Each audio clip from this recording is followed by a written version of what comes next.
আমাৰ ট্ৰাষ্টি মহাবদৰুদ্দিন আজমল সাহেব সিৰাজউদ্দিন আজমল সাহেবে তেওঁলোকেও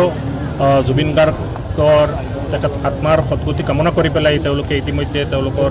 মনৰ ভাৱ প্ৰকাশ কৰিছে আৰু বিশেষভাৱে আমি আজি আমাৰ অৰ্গেনাইজেশ্যন কেইখনৰ ফালৰ পৰা তেওঁলোকলৈ কথা হৈছে আৰু ইতিমধ্যে আমাৰ ট্ৰাষ্টি মহাবদৰুদ্দিন আজমল সাহেব আৰু সিৰাজউদ্দিন আজমল সাহেবে তেওঁলোকে চিন্তা চৰ্চা কৰিছে যে এনেকুৱা এজন চিৰযুগমীয়া মানুহৰ চিৰযুগমীয়া শিল্পীৰ তেখেতৰ এই আদৰ্শকে তেখেতক চিৰযুগমীয়া কৰি ৰাখিবলৈ আমাৰ আজমল ফাউণ্ডেশ্যনৰ মানে যিখিনি শিক্ষানুষ্ঠান আছে সেই শিক্ষানুষ্ঠান কেইখনৰ তাতে বিশেষভাৱে আমি পাৰ্মানেণ্টলি কিবা এটা বিল্ডিঙৰ বা কিবা এটা উইংৰ নামকৰণৰ চিন্তা চৰ্চা চলি আছে আমি অলপ কেইদিনৰ ভিতৰত আলোচনা কৰি পেলাই আমাৰ এই চিৰযুগমীয়া শিল্পীজনৰ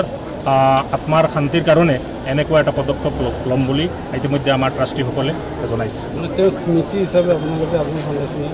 হয় তেখেতৰ স্মৃতিত আজমল ফাউণ্ডেশ্যনৰ বিভিন্ন অনুষ্ঠান প্ৰতিষ্ঠান আছে তাৰ মাজত তেখেতৰ যিটো মানে ষ্টেটাছ তাৰ লগত সংগতি ৰাখি পেলাই